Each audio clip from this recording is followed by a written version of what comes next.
More millionaires are made during recessions than any other time. How do they do it? So that's the thing, you want to find the opportunity. And the way that you find the opportunity is first to understand how you get there, because history doesn't repeat itself, but it does rhyme. And so what happens is people say, oh, this happened in 2020, so it must happen again. Or this happened in 2008, so this is probably going to happen. Or this happened in 2001. That's not how it works. You have to understand what happened and how you're getting to where you are right now. That way you can look for the new opportunity, because the opportunity is going to be similar but different. And you want to be ready when times are okay and good and prepared. That way when things go bad, you can come in and pounce on the opportunity. Recession offers the greatest opportunity to become rich. But making the most of these opportunities requires aggression and a willingness to take risks that most people aren't ready to accept.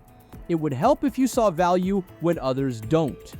Analyze data when others are busy reading headlines. Learn to see opportunity where others see disaster. Follow your instincts where others follow the crowd. Choose courage when others are afraid. Brace up because you are about to become more affluent, even in a recession.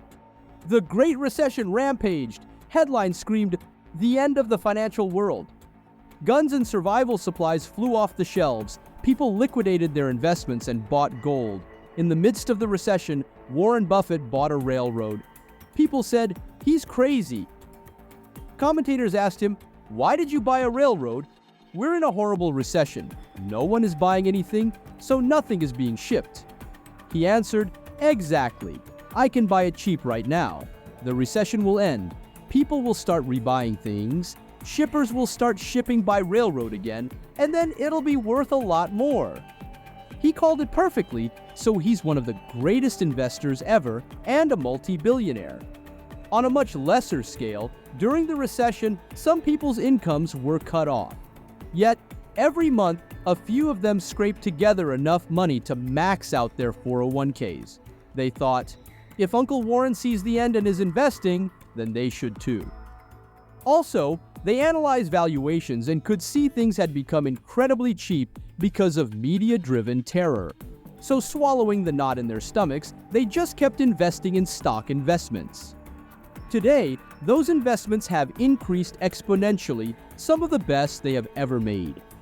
Towards the end of 2023, many economists told the world to expect the worst in 2024. Although the year seems to have gone better for the US economy than forecast, we all need to remain on guard and ready for anything. To stand out and become rich in a recession, you must precisely do what Buffett said. Cash is said to be king now. I mean, are you sitting on a lot of cash so that this is a time for Berkshire Hathaway and Warren Buffett to look carefully at a lot of opportunities? Yeah, we want to use cash. The reason we haven't used our cash a few years ago, we just didn't find things that were that attractive. But when people talk about cash being king, it's not king if it just sits there and never does anything. There are times when cash buys more than other times, and this is one of the times when it buys a fair amount more, and so we use it. There's a time to accumulate and a time to spend. Absolutely. Yeah, you want to be greedy when others are fearful, and you want to be fearful when others are greedy. It's that simple. And where are they? Be fearful when others are greedy, and greedy when others are fearful. It all starts by being smart enough to recognize and stay out of a bubble until it pops.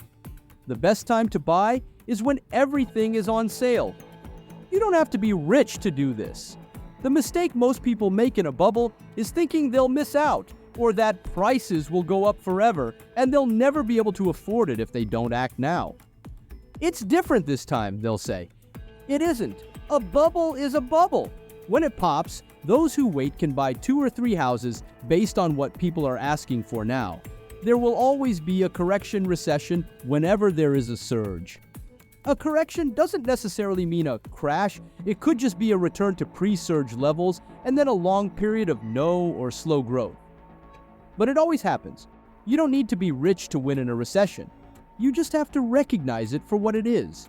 Once you recognize that you're in a bubble, either be the person selling the thing everyone wants instead of one of the people trying to buy it, or just be patient.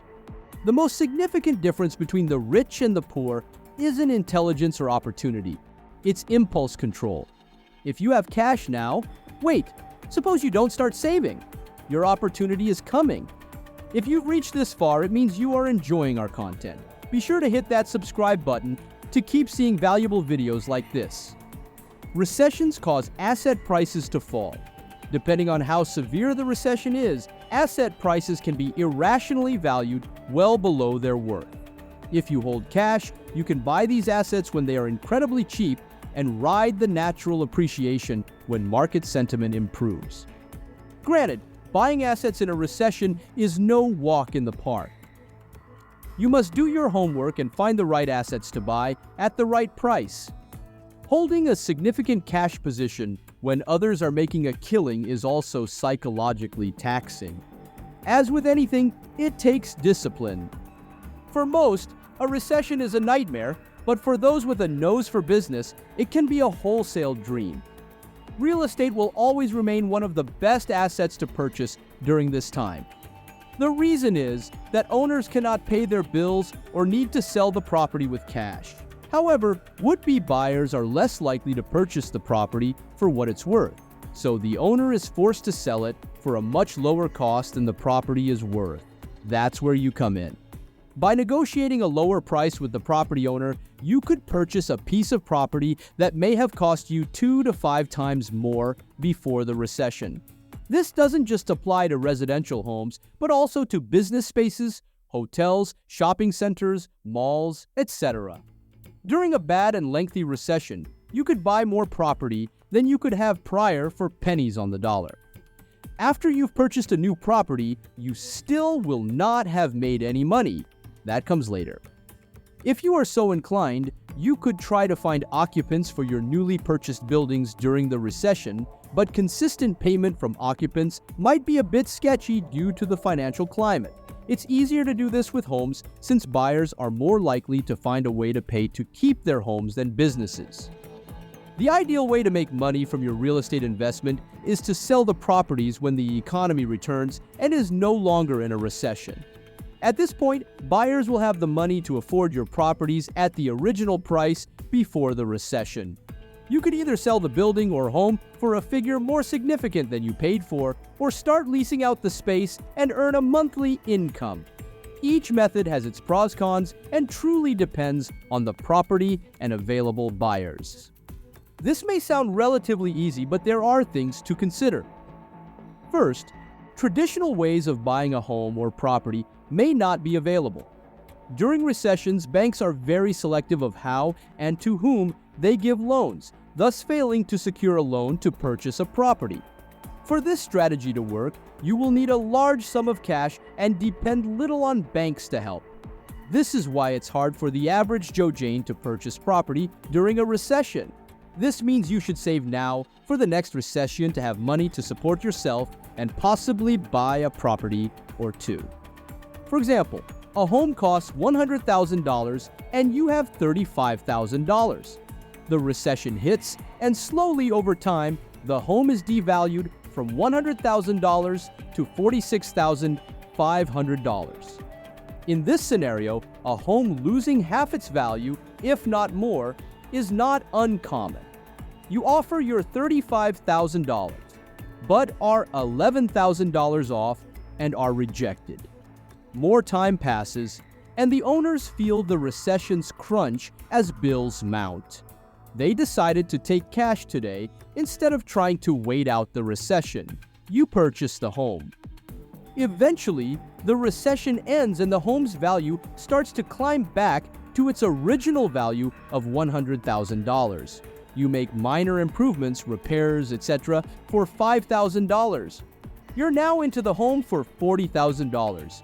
You choose to sell the home for $100,000, recoup your $40,000, and earn a $60,000 profit minus selling fees, taxes, etc. Another method is to rent out the home and earn a monthly income. For commercial properties, you'll need to scale the money up. How can you prepare financially for a recession?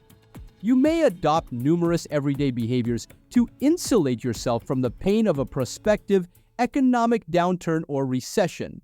Having an emergency fund, good credit, several sources of income, and living within your means are all crucial tools for surviving a financial downturn. Now, while the textbook definition of recession is 2 back-to-back quarters of negative GDP, for workers what that means is you think your job is safe, And then all of a sudden, it's not. You see your friends being laid off and coworkers being laid off. And what we normally counsel clients on is on the doorstep of this, you need to end up saving more money, cut expenses, and if need be able to sustain your expenses for 3 to 4 months if a recession hits.